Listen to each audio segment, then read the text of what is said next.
காலம்பனோட பிளாஷ்பேக்க கேட்டா நமக்கே கண்ணீர் வருது. பாரி எப்பேற்பட்டவர் அலறாரு. ஐயோ தப்பு பண்ணிட்டனே, நீங்க யாரு என்னன்னு தெரியாம என் மூதாதையர்களையே நான் கொன்னு விட்டுட்டனே, பெரிய தாத்தா தூதுவையின் பிள்ளைகளையா நான் சாகடித்தேன் அப்படின்னு பாரி அழுகிறாரு. ஓ, அவர் அழுகிறது இந்த சண்டையில நிறைய பேரை கொன்னுட்டாரு இல்லையா, அதை நினைச்சு அழுகிறாருங்க. காலம்பனம் உங்க மேல எந்த தப்பும் இல்ல, என் குலத்தை காக்குற அந்த எண்ணத்துல நாங்க தான் தவறு செஞ்சிட்டோம். சூழிவேலின் குலத்தை கொன்றளித்த கொடியவன் நான், இனி நான் உயிரோடவே இருக்க கூடாது அப்படின்னு கதறியபடி கையில இருந்து அந்த வாளை எடுக்கிறான். தன்னைத்தானே குத்திக்க காலம்பன் துணிய தேக்கன் இடையில புகுந்து அதை தடுத்துறாருங்க. பாரியோ நெஞ்சு வலி தாங்க முடியாம அழுக, கதராதே பாரி கதராதே அப்படின்னு நம்ம தேக்கன் சொல்லி பாக்குறாருங்க. ஆறுதல் படுத்துறாரு. என்னையா மண்ணே நானு, என்ன தலைவன் நானு, நம்ம குல மக்களை என்னால அடையாளம் கண்டுபிடிக்க முடியாம போச்சு, நம்ம மண்டலிய வச்சு நம்ம குல மக்களையே அழிக்க துணிந்து விட்டோமே அப்படின்னு பாரி புலம்ப, இல்லை பாரி நாங்கள் உன் குலத்தார் இல்லை, அந்த தகுதி எங்களுக்கு இல்லை, எங்களை கொண்டொழித்து விடு அப்படின்னு காலம்பன் சொல்லி அழுகிறான். இப்படி ஒரு பக்கம் காலம்ப அவனையே தலையில அடிச்சுக்கிட்டால, அந்த பக்கத்துல நம்ம வேல்பாரி அவரும் அவரோட தலையில அடிச்சுக்கிட்டு அழுகிறாரு. அங்க இப்பதான் நம்ம பழையன் வேட்டூர் பழையன் வந்து சேர்றாரு. சூழ்நிலை எல்லாத்தையும் பார்த்து அந்த அவலத்தை உணர்ந்து அழுதது போதும், வீழ்ந்தவர்களை காப்பாற்ற வேண்டும், அடுத்து செய்ய வேண்டியதை சிந்திக்க வேண்டும் அப்படின்னு சொல்றாருங்க. நம்ம பழையனோட அட்வைஸ்ல தான் பாரி கொஞ்சம் தெளிவாகி அடிபட்டு கிடக்கிற இந்த திரையர்களை எப்படியாச்சும் காப்பாத்தணும் அப்படின்னு பரபரக்கிறார். பாரியும் தேக்கணும் யார் யாரு எங்க கிடக்காங்கன்னு குறிப்பு சொல்லி பரம்பு வீரர்களை அங்கங்க அனுப்பி வைக்கிறாங்க. காலம்பனம் குற்ற உணர்வுல தவிக்க பாரியும் அவனை பார்த்து வேதனைப்பட ஒருத்தர் கட்டி பிடிச்சு அரவணைச்சுக்கிறாங்க. ரத்த சலந்தை காட்டுல செத்தவனையும் சுண்டா பூனையால செத்தவங்களையும் தவிர்த்து மீதி பேருக்கு சிகிச்சை அளிக்கிறாங்க. கொம்பேரி மூக்குனோட விசை ஏறினவங்கல நிறைய பேரு உசுருக்கு போராடிக்கிட்டு இருக்க வைத்தியர்களை வச்சு அவங்களை காப்பாற்றுற முயற்சியில ஈடுபடுறாங்க. கண்ணுல அந்த கருஞ்சுரக்காய் பட்டவனையும் சுண்டா பூனையால கை கால இழந்தவங்களையும் கூட உயிர் விளைக்க வச்சிடறாங்க. அதே மாதிரி இந்த பக்கம் நம்ம பாரியோட வந்த வில்லேந்திய வீரர்கள் 2 பேரோட உசுரும் அந்த மூத்தவன் கீதானியோட உசுரும் போனதுதான். கீதானியோட உடம்ப எவ்வியூருக்கு தூக்கிட்டு போக பெண்களோட அழுக, அந்த அழுகை ஓலம் ஊரையே உழுக்குது. இதையெல்லாம் பார்த்த காலம்பனுக்கு மனசு தாங்கல. கீதனி மேல ஈட்டியை எரிஞ்சது யாரு? நம்ம காலம்பன். அவன் அவனோட கையவே வெட்டிக்கணும் போல ஃபீல் பண்றான். வெட்ட முயற்சியும் செய்யறான். பாரியோ காலம்பனோட கையை இறுகி பிடிச்சுக்கிறாரு. எதுவும் அவன் தப்பு தண்டா செஞ்சிடக்கூடாது, சூசைட் பண்ணிக்க கூடாதுன்னு பிடிச்சுக்கிறாரு. கீதனியோட உடம்பும் செத்த திரையர்குலத்தோரோட உடம்பும் புதைக்கப்படுது. தேக்கணும் அவனும் ஃபீல் பண்றான். நானும் யோசிக்கலையே, 3 மலை தாண்டி கொற்றவை கூத்துக்களம் வரைக்கும் வந்தவனே கண்டிப்பா நம்ம குலத்தை சேர்ந்தவங்களா தான் இருக்கணும் அப்படின்னு நான் யோசிக்காம விட்டுட்டேனே, எல்லா தப்பும் என்னால வந்தது அப்படின்னு மனசு நோகிறான். நடந்ததை கேள்விப்பட்ட நம்ம புலவர் கபிலரும் கூட குலசேகர பாண்டிய ஏன் இப்படி செஞ்சா, தேவ வாக்கு விலங்குல வச்சு ஆக போறது என்ன அப்படின்னு யோசிச்சு ரொம்பவே நொந்து போறாருங்க. நம்ம வேட்டூர் பழையன் தான் ஒரு நிலையில இருந்து அடிபட்ட மாணவர்களுக்கும் அதிலேயே அதிகமாக காயம்பட்ட அளவனுக்கும் பார்த்து சிகிச்சை தராரு. விஷயத்தை கேள்விப்பட்டு தென் திசை போயிருந்த கூளையனும் வடதிசை போயிருந்த முடியனுமே வந்து சேர்றாங்க. சேரனை பத்தி யோசிச்சுக்கிட்டு இருக்கும் போதே பாண்டியை இப்படி பண்ணிட்டானே என்ன காரணமா இருக்குன்னு எல்லாருக்கும் யோசனையா இருக்கு. தேக்க பாரிய பார்க்க போக தூதுவையோட குல கொடிகளை நம் குலத்தவரை காப்பது நம்மளுடைய பொறுப்பு அப்படிங்கிறாரு. யார? இந்த தேவாங்கு குரகளை பிடிக்க வந்தாங்க இல்லையா, அவங்களோட குலத்தையும் காப்பாத்துறது நம்மளோட பொறுப்புங்கிறாரு. தூதுவைங்கிறது முன்னோர்களோட பேரோ என்னவோ தெரியல. அதிகமாக காயம்பட்ட திரையர்களை எவ்வியூர்லயே விட்டுட்டு மீதி 16 பேரு ஒரு வாரம் கழிச்சு அங்க இருந்து கிளம்புறாங்க. அவங்க கூடவே சேர்ந்து திரையர்கள் மாதிரியே உடல் வாகு கொண்ட ஒரு 6 பேரை தன்னோட திட்டத்தை சொல்லி அனுப்பி வைக்கிறாரு பாரி. அவங்க கையில 40 தேவவாக்கு விலங்குகள் அடைபட்ட 2 கூடையும் இருக்கு. காலம்பன் பரம்போட எல்லையை தாண்ட ஒருகல் மண்டபத்துல பாண்டிய வீரர்கள் அவங்களுக்காக காத்துக்கிட்டு இருக்காங்க. கைகால அடிபட்டு நிக்கிற இந்த திரையர்களுக்கும் அவங்க கூட்டத்துக்குள்ளேயே கலந்திருக்கிற பரம்பு வீரர்களுக்கும் இடையில இவங்களால எந்த வித்தியாசமே பார்க்க முடியல, பார்க்க தெரியல. அத்தனை பேரையுமே தேர்ல ஏத்திக்கிட்டு மதுரைக்கு புறப்படுறாங்க. மதுரையில திருமண விழா முடிஞ்சு 3 வாரம் ஆக போகுது. கல்யாணம் முடிஞ்சு 3 வாரம் ஆச்சான். இப்போ கல்யாண பொண்ணு பொற்சுவ பாண்டியர்களுக்குள்ள இளவரசி. கல்யாணமான நாள்ல இருந்து பார்க்கவே முடியாத தன் தோழிய அரண்மனைக்கு வர வைக்கிறா பொற்சுவை. தோழி சுகமதி பாண்டியர்குல பெண்களோட வித்தியாசமான அந்த பார்வைகள் எல்லாத்தையும் தாண்டி அரண்மனைக்குள்ள வர பொற்சுவையோ முக மகிழ்ச்சியோட வரவேற்கிறார். அவளோட முக மலர்ச்சியை கவனிக்கிற சுகமதி பொற்சுவையோட மனச கல்யாணம் எப்படியோ மாத்திடுச்சு போல அப்படின்னு ரொம்பவே சந்தோஷப்படுறார். பிறகு அந்த மாளிகையை சுத்தி பாக்குற சுகமதி, இன்னும் மழைக்காலமே முடியலையே, இங்க இருந்த சக்கரவாக பறவை அதுக்குள்ள ஏன் போயிடுச்சு அப்படின்னு இயல்பா கேக்குறா. பதிலுக்கு நம்ம கல்யாண பொண்ணு பொற்சுவையோ பாண்டிய குலத்து புது இளவரசியோ சக்கரவாக பறவை காதல் பறவை அல்லவா, படுக்கையில் தனித்தே கிடக்கும் ஒருத்தியை எத்தனை இரவுகள் தான் அவை பார்த்து கொண்டிருக்கும் அப்படின்னு சிரிச்சுக்கிட்டே சொல்ல அப்படியே சுகமதிக்கு தூக்கி வாரி போடுதுங்க. என்னம்மா ஒண்ணுமே நடக்கலையா அப்படிங்கிற மாதிரி பாக்குறா. அந்த பக்கம் பேரரசர், இளவரசர், தளபதி, தலைமை அமைச்சர், களஞ்சிய தலைவர்னு எல்லாருமே தேர் எப்போ மதுரைக்குள்ள வரும்னு ஆவலோட காத்துக்கிட்டு இருக்காங்க. அவங்க மனசெல்லாம் எப்ப இந்த தேவாங்கு விலங்குகள் பாண்டிய நாட்டுக்குள்ள வந்துச்சோ அதுக்கு பிறகு வணிகத்திலையும் அரசியலையும் இவங்க கொடிகட்டி பறக்க போறதா ஒரு நினைப்பு இருக்கு. திசையை காட்டக்கூடிய அதன் மூலமா கடல் வணிகத்துல செழித்து இந்த பாண்டிய நாடு விளங்க போதுங்கிற ஆசையில தேவாங்கு விலங்குகள் எப்ப வரும் அப்படின்னு துடிதுடிப்பா காத்துக்கிட்டு இருக்காங்க. தேர் வரட்டும்னு சொல்லி கோட்டை கதவு பொழுது சாஞ்சும் கூட மூடாம இன்னும் திறந்தே வச்சுட்டு மேற்கு வாசல் மாடத்துல கோட்டை தளபதி சாகலைவனும் தளபதி கருங்கைவாணனும் காத்து கிடக்க அத பாக்குற இந்த தேவாங்க பரிசா கொண்டு வந்த இளமருதனுக்கும் கூடவே எடுபடி வேலை பாக்குற செவியனுக்குமே ஆச்சரியமா இருக்கு. தேர்ல அந்த தேவாங்கு கூடுகளோட மதுரை வீரர்கள் வர பின்னாடியே 3 வண்டியில சங்கிலி மாட்டின நம்ம திரையர்களும் கொண்டு வரப்படுறாங்க. அவங்களுக்குள்ள அந்த கூட்டத்துக்குள்ள ஒரு ஆள் மாதிரி நம்ம நீலனும் இருக்கான். அவனோட கண்ணுல மதுரையோட ஆடம்பரம் எதுவும் படல. வைகை கரையங்க அப்படின்னு தான் அவன் கண்ணு தேடுதுங்க. ஞாபகம் இருக்கா? அந்த வைகை கரையில வச்சுதான் நீலனோட அப்பாவை மித்த எல்லாரையும் முன்னோர்கள் எல்லா பேரையுமே கொண்டு போட்டது வைகை கரையில வச்சுதான் இல்லையா? அதத்தான் அவனோட கண்ணு தேடுது. மதுரை வீரர்கள் 2 பேரு இந்த தேவவாக்கு விலங்குகளை கொண்டு அரண்மனையில இறக்க அரசவை மெய்சில் இருக்குது. பேரரசருக்கும் இளவரசருக்கும் குருநாதர் திசைவேலருக்கும் கணிக்கக்கூடிய அந்துவனுக்கும் அந்த தேவவாக்கு விலங்குகளோட வட்ட வடிவ கண்கள் வழியா பாண்டிய பேரரசோட வளமான எதிர்காலம் தெரியுது. பேரரசர் குலசேகர பாண்டியன் 20 தேவவாக்கு விலங்குகளை தன்னோட சம்பந்தி சூழ்கடல் முதுவனுக்கு பரிசா அளிச்சிட்டு திரையர்களை யவனர்களுக்கு கிரேக்கர்களுக்கு பரிசா கொடுக்கிற அந்த முடிவை எடுக்கிறாருங்க. இது மூலமா ஒரே நேரத்துல தான் சம்பந்தி சூழ்கடல் முதுவனையும் அரவணைச்சுக்கலாம், கிரேக்க வணிகர்களையும்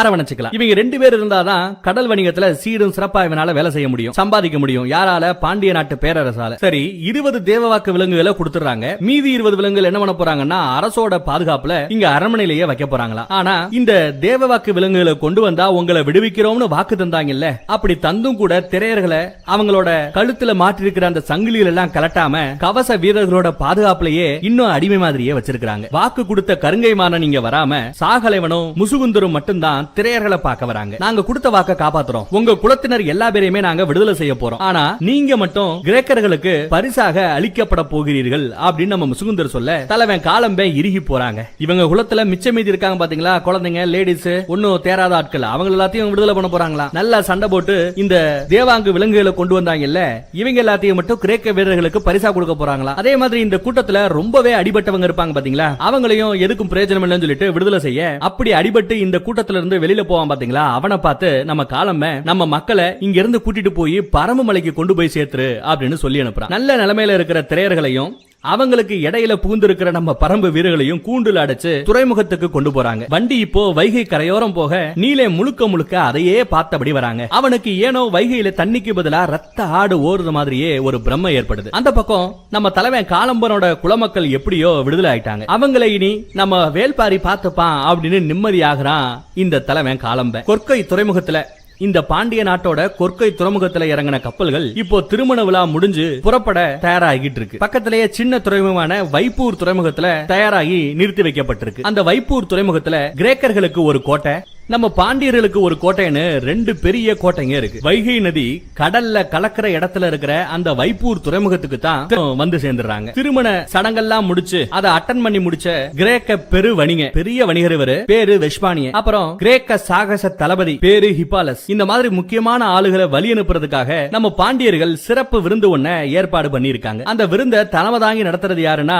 தலைமை அமைச்சர் முசுகுந்தர். அந்த விருந்து நடக்கிற இடத்துக்கு இளமருதனும் வீரர்களோட தன்னோட ஆலா அப்படிங்கிற அந்த குதிரையில வரா. விருந்துக்கு 1 வாரம் முன்னாடி இருந்து திரையர்கள் கோட்டையில தான் அடைச்சு வைக்கப்பட்டிருக்காங்க. இவங்களை தான பரிசா கொண்டு போய் கிரேக்கர்களுக்கு கொடுக்க போறாரு மன்னரு. அதனால இவங்களுக்கு நல்லா சாப்பாடு போடுறாங்க. சம்பந்திக்கு 20 தேவாங்கு விலங்குகளை பரிசா கொடுத்துட்டாரு இல்லையா, மீதி 20 தேவாங்குகள் இருக்கும் இல்லையா, அத பேரரசர் வைப்பூர் கோட்டையில வைக்க உத்தரவிடுறாரு. அதுங்களை கூண்டுக்குள்ள இருந்து பாக்குற நம்ம நீல ரொம்பவே வேதனைப்பட்டு தலை குனிஞ்சுக்கிறாங்க. கிரேக்கர்களுக்கு விருந்து ஏற்பாடாக இந்த கூண்டுக்குள்ள மாட்டி இருக்கிற நம்ம திரையர்களை பரிசா அளிக்க தயார்படுத்துறாங்க பாண்டியர்கள். நம்ம சம்பந்தி சூழுடல் முதுவனும் தனக்கு கிடைச்ச அந்த 20 விலங்குகளை ஒரு கூண்டுக்கு 10 விலங்குங்கிற மாதிரி 2 பெரிய கூண்டா ரெடி பண்ணி அதுல அடைச்சு வேற வேற கப்பல்கள்ல ஏத்துறாரு. 2 கப்பல்ல ஒரு கப்பல்ல 10, இன்னொரு கப்பல்ல 10ன்னு ஏத்தியாச்சு. பிறகு விருந்துல கலந்துக்க மத்த வணிகர்களோட கிளம்பி போயிடுறாரு. விருந்து முடிஞ்சதும் கிரேக்கர்களோட கப்பலும் தமிழ் வணிகர்களோட களங்களும் புறப்படுங்கிறதால பல ஆட்கள் கப்பல்ல பொருட்களை ஏத்தவும் இறக்கவுமா பிஸியா இருக்காங்க. இங்க பெட்டிகளை ஏத்த இறக்க எடுபடி வேலை பார்க்கறதுக்கு நிறைய ஆட்கள் தேவை. பக்கத்து கிராமமான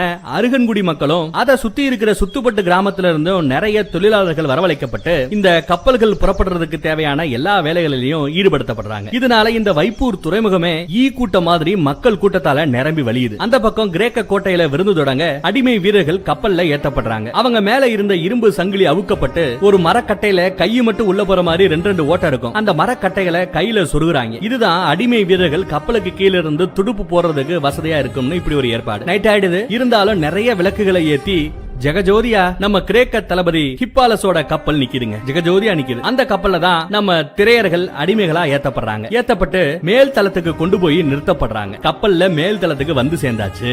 அடுத்து என்ன ஆகும் நாளைக்கு பாப்போம். மறக்காம வந்து பாருங்க. இதோட வேல்பாரி முதல் புத்தகத்துல பாதி பக்கங்களை கடந்தாச்சு. மீதிய அடுத்த ஒரு 10 நாட்களுக்குள்ள முடிக்க பாப்போம். தேங்க்யூ. மதுரையோட சின்ன துறைமுகமான வைப்பூர் துறைமுக கோட்டையில ராத்திரி ஆகியும் இசையும் ஆட்டமும் மதுவும் மாமிசமும் தடபடலா நடந்துகிட்டு இருக்கு. விருந்து நடந்துகிட்டு இருக்கு. சாகச தளபதி கிரேக்க தளபதி ஹிப்பாஸோட கப்பல்ல அடிமைகளா ஏத்தப்பட்ட நம்ம திரையர்களுக்குள்ளேயே நம்ம பரம்பு நாட்டு வீரர்களுமே இருக்காங்க. நீல அண்ணாந்து வானத்தை பாக்குறான். பிறகு நடு கடலை பாக்குறாங்க. கடல்ல கப்பல் ஒண்ணு சூழ்கடல் முதுவன் பிரிச்சு கொடுத்த அந்த தேவாங்கு விலங்குகளோட போய்கிட்டு இருக்க. இனியும் லேட் பண்ண கூடாதுன்னு நினைக்கிற நம்ம நீல திட்டத்தை செயல்படுத்த ஆரம்பிக்கிறான். நீல அணில் மாதிரி கத்தி சத்தத்தை கொடுக்க, அந்த சத்த குறிப்பை கொடுக்க, அந்த குறிப்பை கேட்கிற கூட்டத்துல இருந்த 2 பரம்பு வீரர்கள் தங்களோட கழுத்தை சுத்தி கட்டி இருக்கிற ஒரு கொடிய வாயால கடிச்சு இழுக்கிறானுங்க. அவங்க கழுத்துல நத்த சூரியோட கொடி இருக்க அத பல்லால கடிச்சு மென்னு சாரம் முழுங்குறாங்க. அந்த சாறு பல்லுல இறங்குனதுமே அந்த சாரை குடிக்கிற வீரங்க கருங்கல்ல கூட அப்படியே கடிச்சு துப்பிடுவாங்களாம். அவ்வளவு பலம் பல்லுக்கு கிடைச்சிருமா. நத்த சூரியோட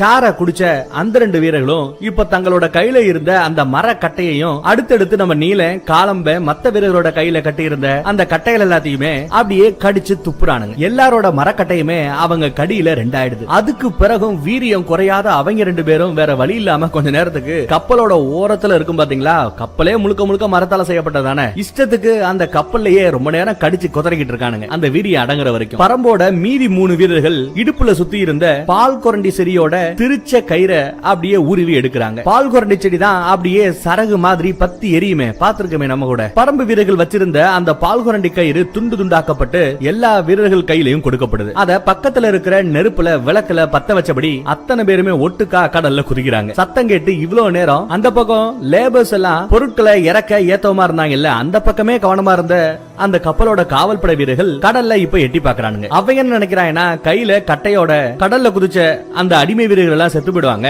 ஏன்னா கையில கட்டை இருக்கு நீந்த முடியாது அப்படின்னு நினைக்கிறானுங்க. ஆனா கடல்ல குதிச்ச அத்தனை பேரோட கையிலயுமே எரியிற அந்த பால் குரண்டி இருக்கு. 3 பரம்பு வீரர்கள் அவங்களோட கழுத்துல இருந்த தாயத்தை வாயில போட்டு மெல்ல அதுல பொறித்துகள்கள் இருக்கு. பால் குரண்டிய முகத்துக்கு நேரா வச்சு வாயில இருக்கிற அந்த பொறித்துகள் வெளியில படுற மாதிரி வெளியில பறக்கிற மாதிரி அவங்க ஊத ஒவ்வொரு பொறித்துகளும் நெருப்பு கங்கு மாதிரி போய் அந்த கப்பல் மேலேயே விழுந்து அப்படியே கப்பல் பத்திக்க ஆரம்பிக்குது.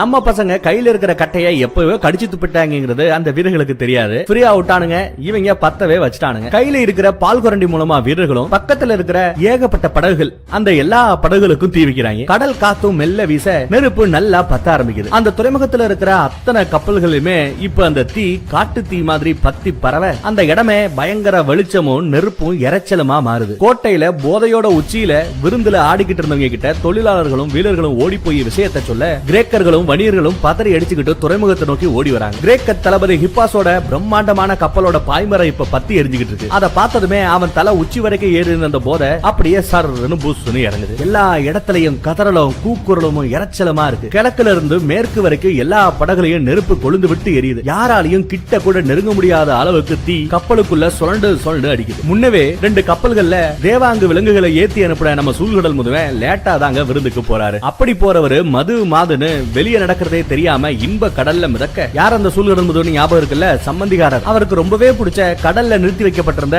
கடற்கோதை அப்படிங்கிற அந்த கப்பல் முழுமையா தீ பத்திக்கிட்டு எரியுது. ஃபுல்லா எரியுது. தண்ணியில நீந்தி கிழக்கு புறமா கரையேறின நம்ம காலம்படும் மத்த வீரர்களும் கையில இருந்த அந்த கட்டைய அப்படியே உருவி தூர போட்டுட்டு எதிரில வர்ற பாண்டிய வீரர்களை பந்தாரானுங்க. இந்த கலவரத்துல ஒரு மனித கூட்டம் மட்டும் தனியா கத்த நீலன் திரும்பி பாக்குறான். என்னடா அப்படின்னா கடைசியா நின்னுகிட்டு இருந்த ஒரு கப்பல்ல வேறு சில அடிமை வீரர்களும் அவங்களோட தலைவனும் விலங்கிடப்பட்டு சிக்கி தவிக்கிறானுங்க. அந்த கதறல் கேட்டு அங்க போன நம்ம திரையர்கள் அவங்கள அந்த எரியிற கப்பல்ல இருந்து காப்பாத்தி வெளியில கொண்டு வராங்க. திரையர்களும் பரம்ப வீரர்களும் கோட்டைக்குள்ள புகுந்து அங்க இருக்கிற தேவாங்கல் கூண்டுகளை எல்லாம் தூக்கிக்கிட்டு கட்டி வச்சிருந்த அந்த குதிரையில ஏறி அப்படியே புறப்பட ஆரம்பிக்கிறாங்க. எல்லாமே பக்கா பிளான், குதிரை வரைக்கும் ரெடி பண்ணி செட் பண்ணி வச்சுட்டு தான் வந்திருக்காங்க. ஆனா பாண்டிய வீரர்கள்ல நிறைய பேரோட கவனம் இப்போ முழுக்க முழுக்க எரியிற அந்த கப்பல்லையே இருக்க அப்பாவும் பிள்ளையும் கல்யாணத்தை அட்டன் பண்ண வந்தாங்க இல்ல, அதுல பிள்ளையாண்டா இளமருதனோட வீரர்கள் தான் தேவாங்கோட போற அந்த கூட்டத்தையே கவனிக்கிறாங்க. அவங்க மூலமா இளமருதனுக்கு தகவல் போக அவன் தன்னோட சின்ன படையோட குதிரையில புறப்படுறான். அந்த பக்கம் நம்ம வேல்பாரியோட பசங்க எல்லாமே பக்கா பிளான்டா குதிரை வரைக்கும் கொண்டு வந்தானுங்க. ஆனா அவங்களோட கால்குலேஷன்ல ஒரு கணக்கு மிஸ் ஆகுது.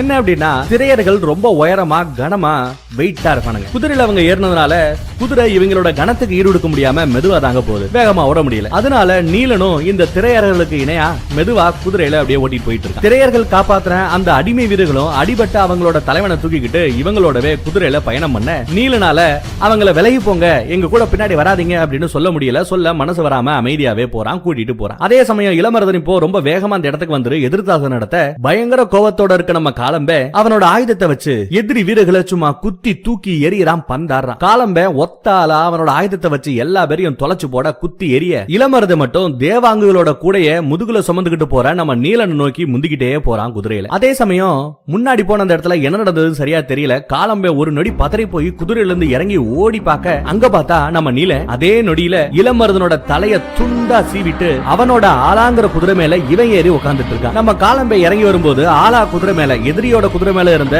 இவன் தான் நீலனை குத்தி கொண்டுட்டானோ தலைய வெட்டிட்டானோ அப்படின்னு தப்பா நினைச்சுக்கிட்டு பதறிட்டு வந்தாரு. பார்த்தா நம்ம நீல அப்படியே உள்டாவா எதிரி வீரர்ல எல்லாரையும் அந்த பக்கம் காலம்பே பந்தாட இந்த பக்கம் அந்த கூட்டத்தோட தலைவனா இருந்த நம்ம இளமருதனோட தலையவே துண்டாக்கிட்டான். அவன் குதிரையிலேயே ஏறி வந்துகிட்டு இருக்கான். இதெல்லாம் ஒரு பக்கம். அப்படியே சம்பந்தம் இல்லாம இன்னொரு இடத்துல இன்னொரு கதையை பாக்குறோம். மழை காலம் முடிஞ்சதுமே பாணர்கள் வழக்கமாக பரம்பு நாட்டுக்கு போறது வழக்கம். அதே வழக்கப்படி அணி அணியா பாணர்கள் மலையேறாங்க. அவங்களோட பறைகளை நெருப்புல சூடேத்தி அந்த நெருப்பையே பாட்டோட கருவா வச்சு பாடுறாங்க. நெருப்ப வச்சு ஒரு பாட்டு, தீ பாட்டு. வைப்பூரை எரித்த நெருப்பு. எதை நம்ம வைப்பூர் துறைமுகத்தை எரிச்சாங்க இல்ல, அத பாடுறானுங்க. மேட்டர் கேள்விப்பட்டு அருகன்குடிய அழிச்ச நெருப்பு, யவனர்களோட அதாவது கிரேக்கர்களோட கப்பலை வெளுங்கின நெருப்பு, பாண்டியர்களோட புகழின் மீது பத்தி எரிகிற நெருப்பு அப்படின்னு அந்த நெருப்ப பத்தின பாடல்களை பாடல்கள் மூலமா உலக நாடுகள் இந்தியால தமிழ்நாட்டை சுத்தி இருக்கிற எல்லா நாடுகளுக்கும் பரவ ஆரம்பிக்குது. அது தற்செயலா நடந்தது இல்ல. நம்ம வேல்பாரி கோவப்பட்டா கடலையும் தாண்டி வருவான், அவன் சீற்றம் கடலையும் தாண்டி தொடும் அப்படிங்கறத உலகத்துக்கு தெரியப்படுத்தணும் சொல்லி பாணர்கள் பெருமையா பம்புக்குனேதான் அவரோட புகழப்பாடி பாடுறாங்க. பாம்போட தலையை நசுக்கிறது மாதிரி வைகை ஆத்தோட தலைப்பகுதியில் இருந்த அந்த வைப்பூர் துறைமுகத்தையே நசுக்கி அழிச்சிட்டான் வேல்பாரின்னு பாடுறாங்க. தினம் பரம்பு நாட்டுல இவங்க எல்லாம் வந்து சேர்த்ததுக்கு பின்னாடி கூத்து கலகட்டது. பாரிய மட்டுமில்ல, அரண்மனையில இருந்த காலம்பனையும் நாயகனா வச்சு அவனையும் ஒரு ஹீரோ மாதிரி வச்சு பாடவும் செய்யறாங்க. அந்த கதையை கேட்கிற பரம்பு நாட்டு மக்கள் சிலிர்த்து போயிருக்க திரையர்கள் குல தலைவனை போற்றி பாடின அந்த பாட்டை கேட்டு கண்ணீர் வடிக்கிறாங்க. அவனோட பிளாஷ்பேக்கை கேட்டா யாரா இருந்தாலும் கண்ணீர் வரதாங்க செய்யும். கண்ணீர் வடிக்கிறாங்க. நாட்கள் நகர நகர நம்ம திரையர்களோட குலமும் பரம்பு நாட்டிலேயே குடி போறாங்க. குலதெய்வம் கொற்றவை வழிபாடு நடக்க திரையர் குலத்துல ஒரு மூத்த பொம்பளை கூட நிறைய பழம் கொண்டு வந்து எல்லாருக்கும் படையல் படைக்கிறாங்க. குலநாகினி கொற்றவையை வணங்கி மண்ணை எடுத்து காலம்பனோட நெத்தியில அப்படியே பூசுறாங்க. வெற்றி திலகமிடுகிறாங்க. இந்த திரையர்களை இவங்க குலத்தை அழிக்க விடாம பத்திரமா எங்கேயோ இருந்து இந்த பரம்பு நாட்டுக்கு கொண்டு வந்து சேர்த்த அளவனோட கண்ணத்துல அழகா முத்தம் கொடுக்கறாங்க குலநாகினி. பரம்பு நாட்டோட ஆசான் அதான் நம்ம தேக்க வழக்கமா 16 குலங்களுக்காக நடக்கிற இந்த கொற்றவை கூத்து இனி 17 குலங்களுக்காக நடக்கும். எப்பவுமே தேவவாக்கு விலங்கு பலம் எடுத்தாதானே அந்த குலத்தோட கூத்து நடக்கும். ஆனா திரையர்களோட கதை அந்த தேவாங்கு விலங்குக்கே கொஞ்சம் புதுசா இருக்கும். அது மட்டும் இல்லாம இந்த திரையர்களோட கதையை சொல்லும் போது தேவவாக்கோட அந்த தேவவாக்கு விலங்கு தேவாங்கோட கதையை சொல்லாம திரையர்களோட கதையை சொல்ல முடியாது. ஏன்னா திரையர்களோட கதையும் இந்த தேவவாக்கு விலங்குகளோட கதையும் பின்னி பிணைஞ்சது. அதனால இனி திரையர்களே முதல் குலமா அவங்களோட பாட்டை ஆரம்பிப்பாங்க அப்படின்னு சொல்ல திரையர்கள் குல பெண்கள் காடே கிடுகிடுக்க குலவ போடுறாங்க. அந்த சத்தத்துல திரையர்கள் குல பெண்ணொருத்தி தன்னோட உடம்புல தூதுவ வந்துறங்க அருள் வந்து ஆடுறா, சாமி ஆடுறா, கையை அப்படியே முறுக்குறாங்க, திருக்குறாங்க, தலைய சுத்தி அவ ஆட அவளை சமாதானப்படுத்த குலநாகினி கிட்ட போறாங்க. யார் அருள் வந்து ஆடுனாலும் எப்படி அங்க யாரு அருள் வந்து ஆடுனாலுமே அவங்களை அடக்கி அமைதியாக்குறது யாரு? நம்ம குலநாகினி. அவங்களாலேயே உயரமான உறுதியான உடல்வாக கொண்ட இந்த திரையர் குலத்து பொண்ண கட்டுக்குள்ள கொண்டு வர முடியல. ஆட்டம் அதிகமாகிக்கிட்டே இருக்க நம்ம பாரியோட பொண்டாட்டி ஆதினி பாரி கிட்ட ஆண் வெத்தலைய கொண்டு வாங்கன்னு யோசனை சொல்றா. பாரியும் சூழி வேலை மனசுல வேண்டி வெத்தலைய சபையில வைக்க அருள் ஆடுன அந்த பொண்ணு இப்பதாங்க அமைதியாகி உட்கார்றா. அதே சமயம் நம்ம காலம்படம் மலை மக்களின் எந்த ஒரு குடியும் இனி தனியாக வாழவே முடியாது. இந்த மலைக்குள்ள பரம்பு மட்டும்தான் நமக்கு மிஞ்சியுள்ள ஒரே இடம், எல்லாரும் சேஃபா தங்குறதுக்கு. எம் குலத்தினர் இனி என்றென்றும் பரம்பு நாட்டை காத்து நிற்பர் அப்படின்னு கொற்றவை முன்னாடி அடிச்சு சத்தியம் பண்றாரு. அந்த பக்கம் நம்ம பசங்களை அடிக்கடி சீண்டிக்கிட்டு இருந்த 3 கையை இழந்தானுங்கல்ல சேரர்களோட கூட்டம், அவங்களோட அவையில கூட மதுரை வைப்பூர் துறைமுகம் எரிஞ்ச கதை பாணர்களால பாடப்படுது. முதல்ல பாட்டுல பாண்டியர்கள் படுதோல்வி, பாண்டிய துறைமுகம் துறைமுகத்துல இருந்த நிறைய கப்பல்கள் மண்ணோடு மண்ணாக தீக்கிரையாக்கப்பட்டது அப்படிங்கிற அந்த அரகுர பாடலை கேட்டு உதயஞ்சேரலுக்கு செம குசி குலுகுலுன்னு இருக்கு. ஆஹா, பாண்டியர்களுக்குள்ளும் இவ்வளவு அடி வாங்கி இருக்கா அப்படின்னு சந்தோஷப்படுறான். ஆனா கதையோட எண்டுல எல்லாத்துக்கும் காரணம் நம்ம வேல்பாரி தான் அப்படின்னு வந்து முடிக்கும் போது அவனோட சிரிப்பு காணாம போகுது. பரம்பு நாட்டு மேல போர்தொடுக்க முழு மூச்சுல இந்த சேரர்களுக்குள்ள தயாராகிட்டு இருந்த நேரம் வேல்பாரி பாண்டியர்களோட வைப்பூர் துறைமுகத்தை அழிச்சதை கேள்விப்பட்ட நம்ம உதயஞ்சேரல் அப்படியே காய்ச்சல்ல படுத்துறான். சோழர்களோட அவையிலேயோ பாண்டியர்களோட துறைமுகம் அழிஞ்ச அந்த கதையை கேட்டு அந்த பாடல் பாடப்படும் போது அதை கேட்டு எல்லாரும் சந்தோஷப்படுறாங்க. அந்த கல்யாண பொண்ணு பொற்சுவைய முதல்ல நம்ம பேரரசர், அந்த பேரரசோட பேரு சோழ வேலனா. அந்த டைம்ல அந்த சோழ வேலனோட பையன் பேரு செங்கன சோழனா. சோ பேரரசர் தன்னோட பையன் செங்கன சோழனுக்காக பொண்ணு கேட்டிருப்பாப்ல. பட் சம்பந்தி நம்ம சூழுடல் முதுவனும் சோழ சம்பந்தம் வேண்டான்னு பாண்டியர்கள் கிட்ட போக அதனால பட்ட அவமானம் எல்லாம் இப்போ நம்ம சோழர்களுக்கு பறந்து போகுது. சோழ பேரரசோட பையன் செங்கன சோழனும் அந்த கதையெல்லாம் கேட்டு சிரிக்கிறான், சந்தோஷப்படுறான். இந்த செங்கன சோழனுக்கு சட்டுன்னு ஒரு யோசனை தோண பேரரசர் சோழவேலனை தனியா சந்திக்கிறாங்க. ஏற்கனவே அவமானப்பட்டு கிடக்கிற சேரனும் புதிய அவமானத்தோடு நிற்கும் பாண்டியனும் ஒன்னா சேர்ந்து பரம்ப நோக்கி கண்டிப்பா படையெடுத்து போவாங்க. ஏன்னா எதிரிகளுக்கு எதிரி நம்பேங்கிற மாதிரி பாண்டியர்களும் எப்பவுமே சேராத சேரர்கள் ரெண்டு பேரும் சேர்ந்துகிட்டு கண்டிப்பா வேல்பாரி மேல படையெடுத்து போவாங்க. அப்படி அவங்க போகும்போது இவங்களோட அந்த பிரம்மாண்டமான படையை எதிர்த்து சண்டை போட பாரி அவனோட சின்ன படையோட களத்துல இறங்குவான், சண்டை போடுவான். அப்படி அவங்க சண்டை போட்டுட்டு இருக்கும்போது பாரியால பரம்பு நாட்டை பெருசா கவனிக்க முடியாது. பரம்பு நாடு இருக்கிற அந்த வட திசையை நோக்கி நாம பயணப்படுவோம். நமக்கு அந்த பரம்பு நாடு கூட முக்கியம் இல்ல, பரம்போட தலைநகரம் முக்கியம் இல்ல, பாரியும் முக்கியம் இல்ல. நாம இதுதான் பண்ண போறோம் அப்படிங்கிறது பாரிக்கு தெரிய வாய்ப்பே இல்ல. ஏன்னா அந்த பக்கம் பாண்டியர்களோடையும் சேரர்களோடையும் சண்டை போட்டுட்டு இருப்பான். நாம அந்த டைமை யூஸ் பண்ணி ஆட்டைய போட்டணுங்கிற மாதிரி என்னத்தையோ பேசிட்டு இருக்காங்க. அது திருடா இல்ல கொலை பண்ண போறாங்களா, கொள்ளையடிக்க போறாங்களா, என்ன பண்ண போறாங்கிறது தெரியல. பட் ஏதோ ஒரு ஸ்கெட்ச் போடுறாங்க. இவங்களுக்கு பரம்பு நாடு மேலேயோ பாரி மேலேயோ பெருசா ஆர்வம் இல்ல. சோழர்களுக்கு வேற ஏதோ ஒண்ணு மேல ஆர்வம் அதிகமா இருக்கு. என்னன்னு கொஞ்சம் பின்னாடி பாப்போம். ரைட், ரொம்ப நாளா நம்ம கபிலர் புலவரை பத்தி எதுவும் பேசாம விட்டோம் இல்லையா? அவர் பக்கம் என்ன ஏதுன்னு ஒரு எட்டு பார்த்து வந்துருவோம். கபிலர் ஏனோ ஒரு பெரும் மன கலக்கத்தோட இருக்க கபிலர் கிட்ட பாடம் கத்துக்க வந்த நம்ம அங்கவ காரணம் புரியாம குழம்புறா. என்னாச்சு குருநாதா அப்படின்னு அங்கவ கேட்க, சாதாரண தேவ வாக்கு விலங்குகளுக்காக ஏன் இவ்வளவு போராட்டம்? வைப்பூர் துறைமுகமோ அது இருந்த அந்த அருகன்குடி ஏரியாவே எரிஞ்சு நாசமா போயிடுச்சு. அந்த கோவத்துல பாண்டிய இப்ப என்ன செய்ய போறானோ? இப்படி எனக்கு நிறைய கேள்வி இருக்கு. இந்த கேள்விகளுக்கான விடையெல்லாம் தெரிஞ்சுக்கணும்னா பரம்ப விட்டு இந்த பரம்பு நாட்டை விட்டு வெளியில போனாதான் இதுக்கான பதில் கிடைக்கும் அப்படிங்கிறாரு கபிலர். கரெக்ட் தான், ஆனா ரொம்ப அவசியம்னா நீங்க போயிருப்பீங்களே, ஏன் இன்னும் போகாம இருக்கீங்க குருவே அப்படின்னு அங்கவ மறுபடியும் கேட்க, நான் வெளியில போனா அது பரம்பு நாட்டுக்கு நல்லதல்ல. பரம்பு நாட்டோட ஆற்றலே இங்க இருக்கிற செடி கொடி மலை மடு இது எல்லாத்துலயுமே அந்த ஆற்றல் நிரம்பி இருக்கு. இந்த பரம்போட வாழ்வையும் வளத்தையும் பத்தி எனக்கு நல்லா தெரிஞ்சிருக்கும். இங்க இருக்கிற இந்த வாழ்வையும் வளத்தையும் பத்தி நான் பாட்டா பாடினேன் அப்படின்னா ஊர் உலகத்துக்கே எல்லாம் தெரிஞ்சு போயிடும். எல்லா பேரும் அந்த வளத்தை சுரண்டறதுக்காக போட்டி போட்டு போதொடுத்து இங்க வருவாங்க. போதொடுக்கிற ஆசை அவங்களுக்கு வரும். எனது பாட்டு எனது மொழி பரம்பு நாட்டை காட்டி கொடுத்து விடுமோ என்று பயமா இருக்கிறது தாயே அப்படிங்கிறாரு குருநாதர். இனி என்னால இந்த பரம்பு நாட்டை விட்டு வெளியில போகவே முடியாது மகளே அப்படின்னு உணர்ச்சி பெருக்கோட பேசிக்கிட்டு இருக்காப்ல. அவரோட பதில்ல கண்கலங்கி அவரோட கால்